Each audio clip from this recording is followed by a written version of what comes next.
رمضان والعشر الاواخر، اگرچہ رمضان سارا ہی عبادت کا مہینہ ہے مگر اس کے آخری عشرے کی عبادات کی خاص فضیلت بیان ہوئی ہے۔ رمضان کے آخری 10 دنوں میں اپنے اہل و عیال کو عبادت کے لیے خصوصی ترغیب دلانا نبی کریم صلی اللہ علیہ وسلم کی سنت پر عمل کرنا ہے۔ حضرت عائشہ فرماتی ہیں کان النبی صلی اللہ علیہ وسلم اذا دخل العشر شد مئزرہ واحیا لیلہ وایقظ اہلہ، جب رمضان کا آخری عشرہ شروع ہوتا تو نبی صلی اللہ علیہ وسلم عبادت کے لیے کمر بستہ ہو جاتے، راتوں کو جاگتے اور اپنے اہل خانہ کو بھی جگاتے، یعنی صرف خود ہی نہیں جاگتے تھے، گھر والوں کو بھی جگاتے تھے۔ تو اس سے کیا پتہ چلتا ہے کہ یہ ایک اجتماعی عبادت ہے جس میں سب لوگ مل کے عبادت کرتے ہیں اور رات کی عبادت ہے۔ آج کی یوتھ کو رات کے وقت جاگنا بہت پسند ہے، ایسا ہی ہے نا؟ بہت سے بچے دن کو سونا پسند کرتے ہیں اور رات کو جاگنا، ایسا کیوں ہے؟ رات کو کیوں جاگتے ہیں؟ آپ میں سے کس کس کو رات کو جاگنا پسند ہے؟ کیوں رات کو کیوں جاگتے ہیں؟ ہاں، سکون ہوتا ہے۔ اس سکون میں ہم کرتے کیا ہیں؟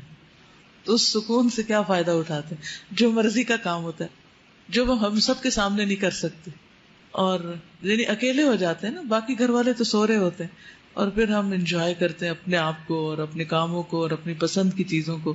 تو مومن کے لیے سب سے زیادہ پسندیدہ چیز کیا ہونی چاہیے؟ اللہ کی عبادت۔ تو اس کے لیے بھی دن کے مقابلے میں رات کا وقت رکھا گیا ہے۔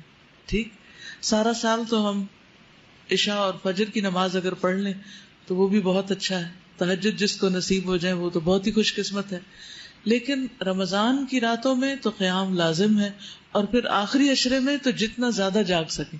تو جس کو شوق ہے جاگنے کا اس کے لیے تو بہت اچھے دن آ رہے ہیں، ان کے لیے جاگنا تو کچھ مشکل ہی نہیں۔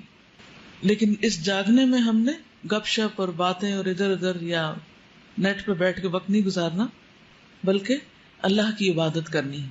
ایک اور روایت میں حضرت عائشہ بیان فرماتی ہیں کان رسول اللہ صلی اللہ علیہ وسلم یجتہد فی العشر الاواخر ما لا یجتہد فی غیرہ، کہ رسول اللہ صلی اللہ علیہ وسلم عام دنوں کی نسبت آخری عشرے میں خوب محنت اور کوشش کرتے۔ عربی کے الفاظ کہتے ہیں ما لا یجتہد فی غیرہ، جتنا کبھی آپ کسی اور وقت میں کرتے نہیں تھے، یعنی ایسی کوشش اور محنت اور ایسی عبادت کسی اور وقت میں نہیں ہوتی تھی۔ تو اس سے کیا پتہ چلتا ہے کہ ہم نے اس کے لیے خاص طور پر پلاننگ کرنی اور زیادہ سے زیادہ اس وقت کو اچھی طرح گزارنا ہے۔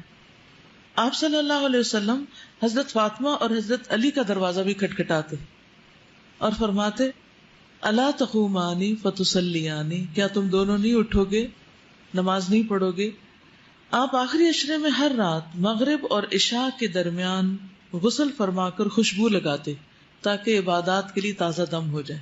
کس وقت؟ یعنی افطار وغیرہ کر کے کھانا کھا کر اور تراویح پڑھنے سے پہلے کے وقفے میں، تاکہ پوری طرح فریش ہو جائے۔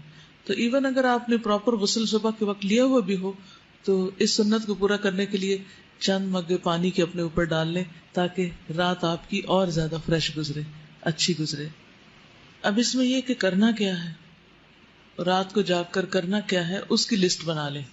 اس میں پہلے آپ قیام کریں گے تراویح کا، پھر اس کے بعد آپ کچھ اذکار کر سکتے ہیں، تلاوت کر سکتے ہیں، کوئی درس و تدریس کر سکتے ہیں، اگر کٹھے گھر میں کچھ لوگ ہیں کچھ سیکھ سکھا سکتے ہیں، پھر اس کے بعد بیچ میں چائے بھی پی سکتے ہیں تاکہ جاگ سکیں۔ پھر اس کے بعد یہ ہے کہ پھر دوبارہ قیام کریں اور پھر فجر پڑھ کے پھر کیا کریں، پھر آرام کریں۔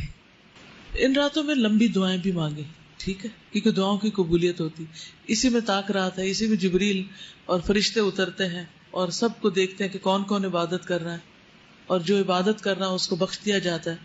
تو دعائیں جو ہیں اب ماشاءاللہ کافی آپ کے پاس کلیکشن ہو گئی ہے، ان دعاؤں کے علاوہ آپ کی پرسنل دعائیں، آپ زندگی میں کیا بننا چاہتے ہیں، آپ اپنی آخرت کیسے چاہتے ہیں، آپ اپنے ماں باپ کے لیے کیا چاہتے ہیں، بہن بھائیوں کے لیے کیا چاہتے ہیں، اپنے بچوں کے لیے کیا چاہتے ہیں، امت مسلمہ کے لیے کیا چاہتے ہیں، اپنے ملک کے لیے کیا چاہتے ہیں، یعنی اپنی ذات سے شروع کر کے پوری دنیا تک آپ کا دل کیا چاہتا ہے کہ کیا ہو، تو اس سے متعلق آپ خوب خوب دعائیں کریں، ٹھیک ہے۔ اس کو اگر لکھ لیں، میں نے ایک چھوٹی سی ڈائری بنائی ہوئی ہے، تو اس میں جب مجھے کوئی دعا یاد آتی ہے، جب میرے اندر کوئی طلب پیدا ہوتی ہے تو اس میں لکھ لیتی ہوں کہ اللہ مجھے یہ عطا کر، کیونکہ جب قبولیت کی راتیں یا اوقات ہوتے ہیں تو پھر میں اس کو دیکھ بھی لیتی ہوں کہ کہیں کوئی چیز بھول تو نہیں گئی، تو اس طرح آسانی ہو جاتی. یا حج عمرے وغیرہ پہ جاتے ہیں تو اس میں بھی پھر وہاں جا کر بہت زیادہ ذہن پہ زور نہیں ڈالنا پڑتا، سوچنا نہیں پڑتا کہ کون کون سی دعائیں مانگنی، وہ سب ساتھ ہی لکھی ہوئی ہوتی ہیں. ٹھیک. اور پھر میں چیک بھی کرتی رہتی ہوں کہ کون کون سی دعائیں میری پوری ہو گئی. تو الحمدللہ کافی ہو بھی گئی ہیں.